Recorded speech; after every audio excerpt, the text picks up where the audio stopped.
Pinagbibitiw na po ng minority bloc si Senate President Alan Peter Cayetano. Sa pangunguna po ni Senator Erwin Tulfo, binakbakan ng minorya si Cayetano dahil sa hindi na nampumpu sumipot ang mga miyembro ng mayorya sa sesyon kahapon. Ito na ay ikalawang araw pong magkasunod na araw nga na hindi pumasok sa trabaho at hindi sumipot sa sesyon ang grupo ni Cayetano. Dahil dyan, tila napuno na ang minorya at diretsahan pong hinamon si Cayetano na magbitiw na sa pwesto bilang Senate President. Senate President Alan Peter Cayetano should resign as he has shown that he cannot function as the leader of the Senate. Boycott nga. Yesterday, mali na pa. Real talk lang tayo. Nagalit sila dahil hinuli si Senator Jinggoy. Iniisa-isa daw sila. Yan po ang tinig ni Senador Erwin Tulfo. At kahit po naman wala sa plenaryo, agad po namang nag-Facebook Live si Cayetano para sagutin ang minorya. Kanyang binira ang pamemersonal daw sa kanya ng ilang senador at pananakot sa mayorya. Bagay na tinabla ulit ng magkapatid na Tulfo, partikular na Senator Raffy Tulfo na may hamon pa kay Cayetano. Kayo ang namemersonal, so let me ask the 11 minority who's asking me to resign now. Kahit na isang oras, binigyan niyo ba ako ng chance? Konsensya at kung mahiya pa sila, kung hindi singkapal ng adobe ang mga mukha nila, vlogger na po yata si Senator Cayetano. Kaya po, kami nanawagan na kanina, bumaba ka na dyan sa pwesto total, ayaw mo naman gawin ang trabaho mo, i-designate mo na lang ang pro tempore mo, si Senadora Loren Legarda, na paging presiding officer. Inaabot ko si Alan Peter Cayetano. Kung matapang ka, pumunta ka dito bukas. Otherwise, wag ka. Ang masakit yan, imbis na pumasok sa Rico, itong si SP Alan, sa Facebook siya, papasok. Yan po ang sunod ng tinig ni Senate President Alan Peter Cayetano at magkapatid na Tulfo. Samantala, bumuelta po si Senator Ping Lacson sa paninisi ni Senator Rodante Marcoleta sa hindi daw pagprotesta ng minorya sa pagkakaaresto kay Senator Jinggoy Estrada sa kasong plunder o pandarambong.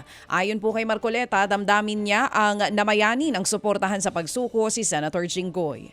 Wala rin daw ginawa ang minorya ng sigawan ni Interior Secretary John Vic Remulla si Senate President Alan Peter Cayetano sa isyu po ng pag-aresto kay Jinggoy. Ang banat naman ni Senator Ping Lacson, kasalanan daw ba ng minorya na hindi sila nagprotesta? Laking pasasalamat pa nga raw nila dahil hindi binigwasan ni Remulla si Cayetano dahil sa inasal nito.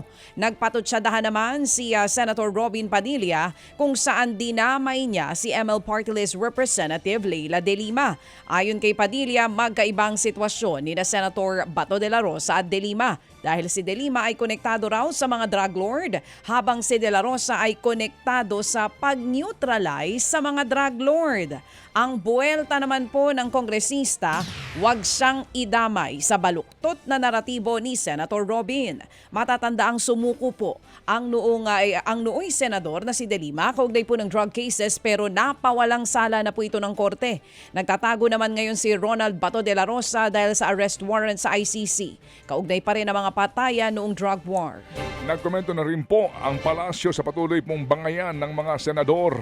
Ayon sa Malacanang, taong bayan po at ang mismong ekonomiya ng bansa ang siyang apektado sa tumitinding tensyon sa pagitan po ng mayorya at minorya sa Senado. Binira rin dito ang hindi pagsipot ng ilang senador sa sesyon.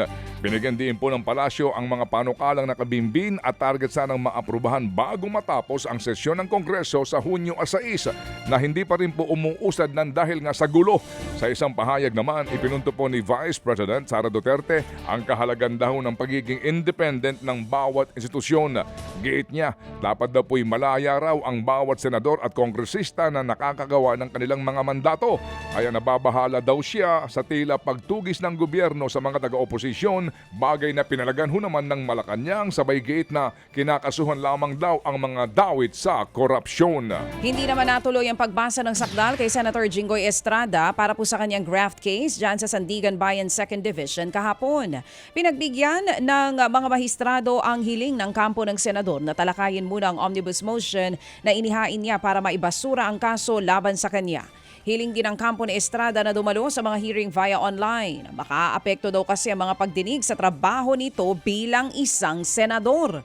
Naghain naman ng motion para sa hospital arrest ang kampo ni dating DPWH Secretary Manuel Bonoan. Unang dinala si Bonoan sa PNP Hospital dahil po sa alta presyon. Matatanda ang sumuko si Bonoan na kapwa-akusado rin sa flood control scandal. Sa iba pong mga tampok na balita naman, dismayado po ang House Prosecutors sa maletang sagot daw ni Vice President Sara Duterte sa kanyang impeachment complaint.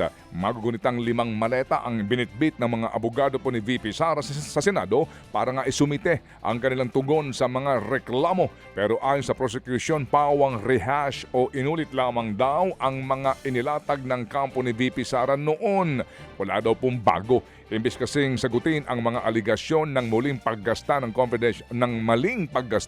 ng confidential fund, unexplained wealth, panunuhol at pagbabanta sa buhay ni Pangulong Marcos Jr., muli hong kinwestiyon ng bise ang constitutionality ng impeachment proceedings. Hiniling kasi ng kampo ng bise na agad ibasura ang impeachment complaint laban sa kanya. Bagay na ayon po sa lead House Prosecutor Jervil Luistro ay hindi naman daw pinapayagan sa ating saligang batas. Mga kapatid, patuloy po kayong tumutok sa 105.9 True FM para sa totoong balita, impormasyon, music and entertainment. Mag-subscribe sa aming YouTube channel at podcast at sundan nyo kami sa Facebook, Instagram, X at TikTok sa True Network PH. Bisitahin din po ang aming official website, truefm.ph. At panoorin din kami sa True TV Signal, Channel 19. Kami po ang 105.9 True FM. Laging true sa'yo, kapatid.